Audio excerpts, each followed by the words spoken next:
Shalom dan selamat pagi bagi kita semua. Kepada jemaat yang terkasih dalam nama Tuhan kita Yesus Kristus, kita kembali memulai ibadah kita pada pagi hari ini. Kita puji Tuhan dengan bernyanyi dari buku ND nomor 470 ayat yang pertama.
Kasih karunia dan damai sejahtera kiranya menyertai kamu sekalian dalam nama Allah Bapa dan nama anaknya Tuhan Yesus Kristus. Amin. Renungan kita pada pagi hari ini yang diangkat dari surat 1 Korintus pasal yang pertama ayat yang ke-27. Demikian firman Tuhan. Tetapi apa yang bodoh bagi dunia dipilih Allah untuk memalukan orang-orang yang berhikmat. Dan apa yang lemah bagi dunia dipilih Allah untuk memalukan apa yang kuat. Alainau to di rohani portibion dipilih debata lahopaila honakana bisuk. Jala nagale di portibion dipilih debata lahopailahon nagogo. Demikian pembacaan firman Tuhan. Sepintas sepertinya kita sulit untuk memahami maksud dari nats kita ini. Karena Allah seolah-olah lebih setuju terhadap orang yang bodoh. Sementara di dunia ini tidak ada seorang pun yang mau dianggap bodoh. Semua orang ingin dihargai, bahkan senang bila dianggap pintar. Apalagi karena memang dunia ini menghargai orang yang pintar. Dunia ini menghargai orang yang hebat. Dunia ini menghargai orang yang terpandang. Artinya orang yang pintar, orang yang hebat, orang yang terpandang sangat dihargai oleh dunia ini. Itu sebabnya orang berlomba-lomba untuk menimba ilmu setinggi-tingginya. Dan saya pikir tidak ada yang salah dengan ini. Hanya saja apalah artinya itu jika semua itu diraih hanya untuk mendapatkan penghargaan dunia. Jika semua itu dicapai hanya ingin mendapatkan penilaian dari dunia ini. Bahkan menjadi menganggap itu yang terutama. Yang akhirnya mengesampingkan kebenaran ilahi yang sesungguhnya. Karena itu nats ini akan kita pahami jika kita mengerti apa maksud Paulus menuliskan surat ini. Sebenarnya Rasul Paulus mau mengingatkan jemaat di Korintus atas sikap mereka yang terlalu memberikan penghargaan berdasarkan penilaian atau ukuran dunia ini.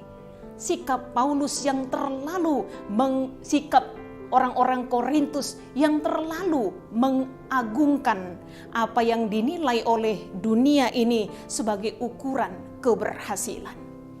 Ada 3 hal yang sering kali mendapat penilaian oleh orang-orang Korintus. Yang pertama berkaitan dengan kepintaran dan kelebihan.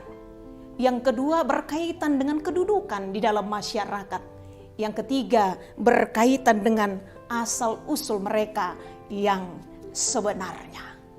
Karena itu melalui surat Rasul Paulus ini, Rasul Paulus hendak meluruskan sikap dari orang-orang Korintus. Jangan terlalu mengagungkan sesuatu hanya berdasarkan ukuran dunia ini.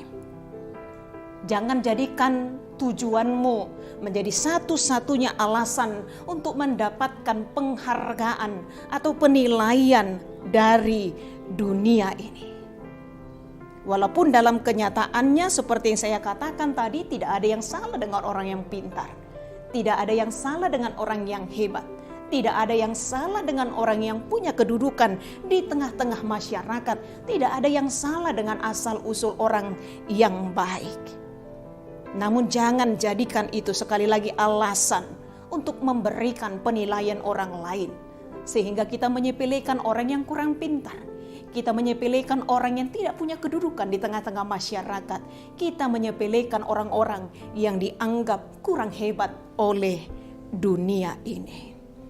Karena itu kalau kita baca dalam 2 Korintus pasal yang ke-11, di sana juga Paulus mengingatkan jemaat Korintus yang begitu agung terhadap beberapa kelompok orang Yahudi yang berkhotbah dari satu tempat ke tempat yang lain. Bahkan mereka sampai berkhotbah di Korintus ketika Paulus tidak ada di sana. Mereka begitu terkagum-kagum terhadap sekelompok orang Yahudi yang menurut mereka berkhotbah secara luar biasa, yang mempunyai banyak pengikutnya, yang punya kesuksesan di dalam tugas-tugas pelayanannya. Sementara Rasul Paulus tidak sungkan-sungkan menyebut mereka sebagai rasul-rasul palsu, rasul-rasul curang, di mana mereka sangat menyombongkan kelebihan mereka, sangat menyombongkan kepintaran mereka, sangat mengagungkan kekaguman orang lain yang disampaikan kepada mereka. Sementara dalam hidup ini, apalagi sebagai hamba Tuhan, bukan itu yang terutama dalam kehidupan kita.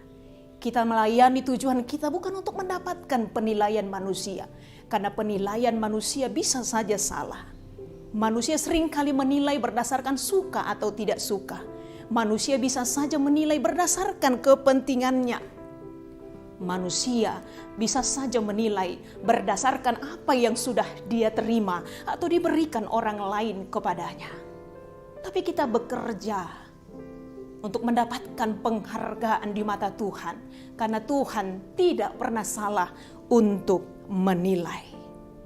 Karena itu Bapak Ibu Jemaat yang terkasih, dalam kehidupan kita apapun yang sudah kita peroleh, mungkin kita memiliki kepintaran, mungkin kita memiliki kedudukan di tengah-tengah masyarakat, mungkin kita memiliki kelebihan.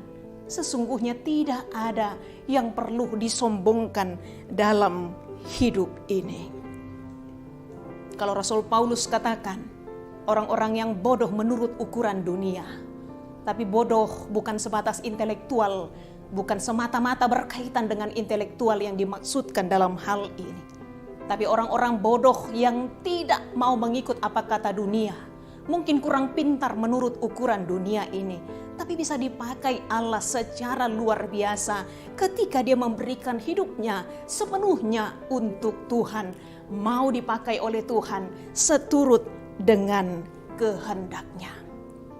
Orang-orang bodoh menurut ukuran dunia bisa Allah pakai untuk mempermalukan orang-orang yang berhikmat. Orang-orang yang lemah menurut ukuran dunia bisa dipakai Allah untuk mempermalukan orang-orang yang kuat. Apa yang tidak bisa diperbuat oleh Tuhan dalam kehidupan kita. Karena itu sekali lagi tujuan hidup kita bukan untuk mendapatkan penghargaan atau penilaian manusia.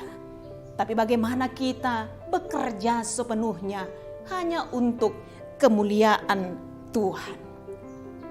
Firman Tuhan yang tertulis dalam 1 Samuel pasal 16 ayat 7. Kalau manusia seringkali terjebak hanya menilai penampilan luar saja, tetapi Tuhan yang sanggup menilai kedalaman hati kita. Karena itu marilah tetap semangat menjalani kehidupan kita. Kalaupun kita mau bermegah karena anugerah yang kita terima dari Tuhan, karena berkat yang kita terima dari Tuhan, karena talenta yang kita terima dari Tuhan. Firman Tuhan mengingatkan dalam 2 Korintus pasal 10 ayat 17. Tetapi barang siapa bermegah, hendaklah ia bermegah di dalam Tuhan.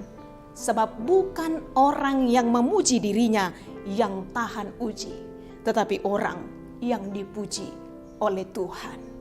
Penilaian manusia sangat-sangat terbatas gunanya. Tapi penilaian Tuhan akan menentukan hidup kita sekarang dan hidup kita yang akan datang. Tuhan menolong, memampukan, dan menguatkan kita. Amin, kita berdoa. Kami bersyukur Bapa di dalam surga atas setiap kesempatan dan hari baru yang Tuhan berikan bagi kami. Atas kesehatan, atas sukacita, kebahagiaan, damai sejahtera dalam kehidupan kami. Kami terima bukan karena kelebihan dan kemampuan kami, tapi kami terima semuanya itu karena anugerah, karena kebaikan Tuhan. Ajar kami untuk bersyukur atas apa yang sudah kami peroleh. Dan biarlah Tuhan dalam hidup kami juga Engkau senantiasa mengingatkan kami, termasuk melalui kebenaran firman-Mu pada pagi hari ini. Ketika kami menerima kelebihan, menerima anugerah dari Tuhan, biarlah kami semakin merendahkan diri kami. Karena tujuan hidup kami melakukan apapun bukan untuk mendapatkan pujian dan penghargaan dari manusia. Tujuan kami untuk melakukan segala sesuatu bukan karena ukuran dunia ini. Tapi kami bekerja, kami melayani, kami melakukan apapun hanya untuk menyenangkan hati Tuhan. Agar motivasi kami menjadi motivasi yang benar dalam hidup kami. Kami berbahagia dan bersuka cita menjalani hari-hari kami karena penyertaan Tuhan. Berkatilah Tuhan kami dalam menjalani kehidupan kami. Berkatilah seluruh anggota jemaat-Mu dalam segala aktivitas mereka, dalam segala pekerjaan mereka. Anak-anak kami Tuhan, dalam proses belajar mereka dari rumah masing-masing, Tuhan juga yang memberikan hikmat, kepintaran yang daripada Tuhan, sehingga mereka tetap bersuka cita untuk menjalani kehidupan mereka. Tuhan, kami berdoa buat seluruh jemaat-Mu juga yang sakit, Tuhan yang memulihkan, Tuhan yang menyembuhkan, karena tabib dari segala tabib adalah Tuhan yang memberkati setiap dokter, memberkati setiap para medis agar bekerja dengan mengandalkan Tuhan. Sebagai perpanjangan tangan Tuhan merawat mereka yang sakit, secara khusus buat Amang Pendeta Resort kami, Amang Pendeta Belham Rimen Sitompul, yang terbaik kami yakini, kami percayakan Tuhan berikan kepadanya melalui penanganan para medis di Rumah Sakit Santa Maria. Kami juga berdoa buat jemaat yang berduka. Tuhanlah yang memberikan penghiburan. Tuhanlah yang memberikan kekuatan, karena sumber kekuatan dan penghiburan yang sejati hanyalah berasal dari Tuhan. Terima kasih Bapa yang baik, kami mau melanjutkan hidup kami bersama Tuhan. Berkatilah kami para hamba-Mu dan pegawai-Mu, berkati kami di tengah-tengah keluarga kami masing-masing.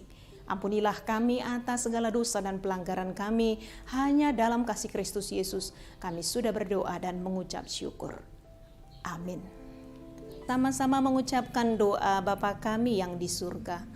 Bapa kami yang di surga, dikuduskanlah nama-Mu, datanglah kerajaan-Mu, jadilah kehendak-Mu di bumi seperti di surga. Berikanlah kami pada hari ini makanan kami yang secukupnya, dan ampunilah kami akan kesalahan kami, seperti kami juga telah mengampuni orang yang bersalah kepada kami. Dan janganlah membawa kami ke dalam pencobaan, tetapi lepaskanlah kami daripada yang jahat, karena Engkaulah yang mempunyai kerajaan dan kekuasaan dan kemuliaan sampai selama-lamanya. Amin. Anugerah dari Tuhan kita Yesus Kristus, kasih setia dari Allah Bapa, persekutuan dengan Roh Kudus kiranya memberkati kamu sekalian. Amin.